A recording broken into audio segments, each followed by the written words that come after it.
Okay, this is based on the true story, the true case of Johnson and Johnson. These facts are a nightmare. They're graphic. If you are a child, please do not listen to this video. I'm going to run through these facts as if you were the wife, but it's based on a true story, true facts, true case with briefs, which you can download always freely at partisfriends.com. Okay, so you marry your husband, Malcolm, in 2011 in Las Vegas. And on your honeymoon, you make intimate videos with him. Few months or 7 years into the marriage, 7 years into the marriage, you find out that you've gotten contracted herpes 1 and herpes 2.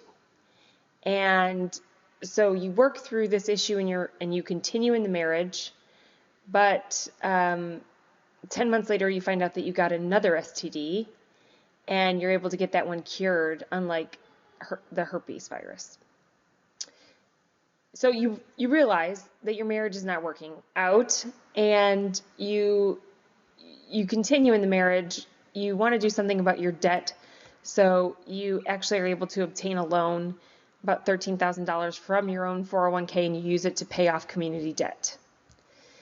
In the midst of your marriage, you decided to delete your honeymoon videos. And as a result, your husband, Malcolm, goes into your house, breaks 2 pictures on the wall, throws a large metal stand, and chokes you to the point where you have to go to the hospital. You report the assault, as you should, to police, and you finally meet with an attorney about getting divorced.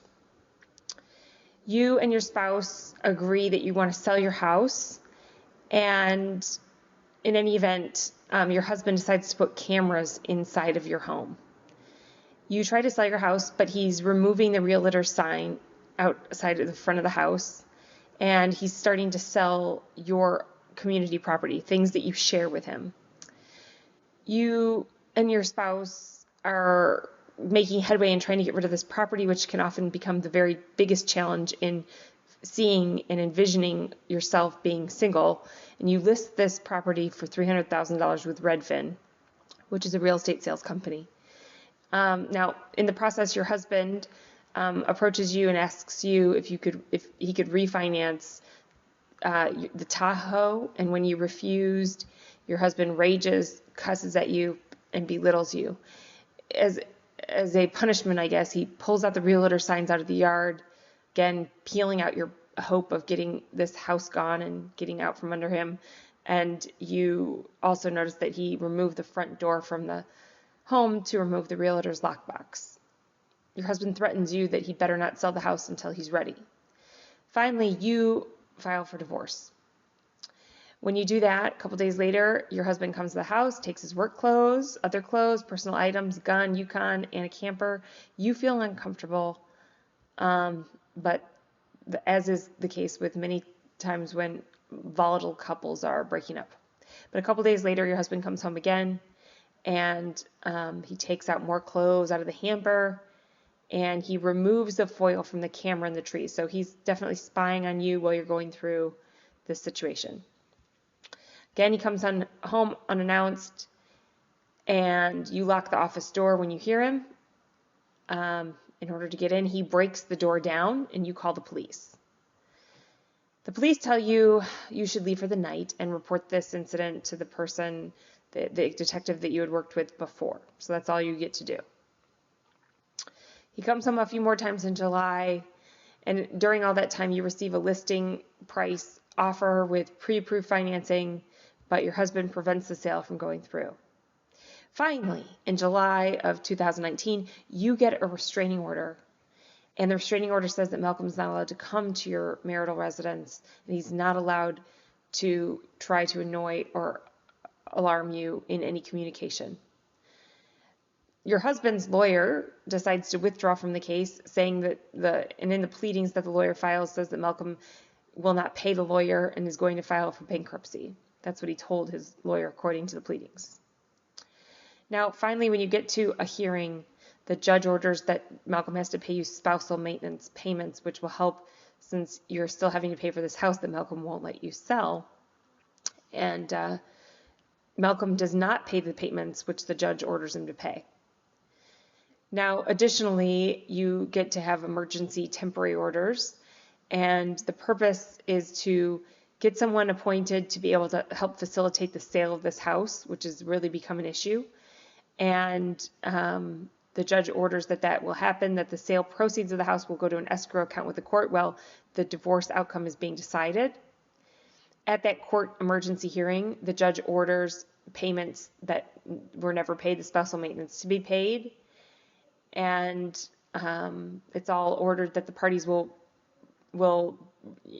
exchange inventory and appraisements, so the value of the property will be given. Without cooperation, this type of thing can become a nightmare in a case, which it did in this case, because it can't move forward, and without forced effort, which is always very expensive. Malcolm doesn't file his sworn inventory and appraisement. The court orders you both to go to a mediation, which you do, but he shows up without the documents that are needed to do the mediation.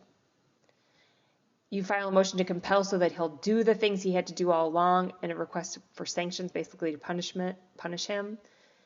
When you get to the hearing for the motion to compel, Malcolm shows up, but his attorney doesn't. Malcolm goes out to call his attorney and never comes back to the hearing, despite that the hearing is held and the court orders him to produce his discovery, which again, he never does.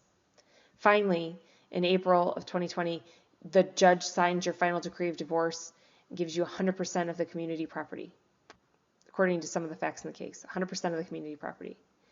Malcolm appeals the case to try to get more of the community property because wife was awarded the house that he fought so hard not to ever had sold. He appeals the case, and ultimately, in the end, he loses the appeal, and wife is able to keep the marital property, and a husband is ordered to pay wife $14,000 in attorney's fees, as well as the spousal support that was ordered. So that's the case. And this case is not shocking. This is this kind of thing people go through in divorce situations where it gets really, really ugly.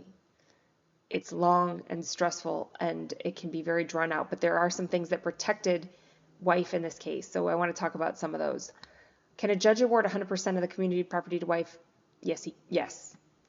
The court in Texas will allow a person to get 100% even of the community property. It's very rare. You have to show fault in the breakup of the marriage.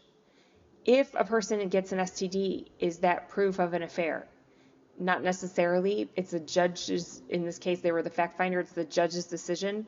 In this case, the court decided that there was an affair because it was until 7 years into the marriage that she got herpes. So while he said he had herpes before they were married, the timing was what the judge used to decide that there was an affair. Cruel treatment is part of the reason why the wife was able to obtain 100% of the community estate. This is fascinating. Acts occurring after the divorce is filed can show cruel treatment. So how you behave while the divorce is pending can change how much you get in the divorce outcome. The abuse for cruel treatment does not have to be a bodily injury, but it can be. And physical abuse is a basis for awarding more to one spouse. And there was testimony in this case that she had been physically abused by him. In Texas, people often want to know what am I entitled to? They always want to know what I'm entitled to. As far as the money, a lot of people just have the assumption that it should be equal, but this is the law. A division need not be equal. It can be disproportionate. The whole standard is just and right. Those judges that are in the district courts in Texas are extremely powerful because of this. They decide in bench trials what is just and right. The judges can order more or less to one person using these factors: the earning capacity of the parties, their business opportunities, their financial condition, their education, the size of their separate estates, their age and health, and their physical conditions, the fault in the breakup of the marriage, which is the major thing in this case, and the benefit the innocent spouse would have received had the marriage continued, and the need for future support. You can't file an ineffective assistance of counsel claim, which came out in this case, unless it's a criminal case. So here's the final judgment that was ordered, where husband had to pay wife $14,000 in legal fees, and she won on that appeal. So also during the case when he wasn't cooperating, it's very frustrating to hear the facts because you want to see him have to cooperate.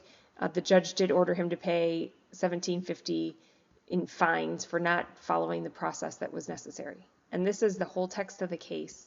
And again, you can download the brief, the reply brief, the brief that won that case, that appeal for wife, and the opinion that came out with the court.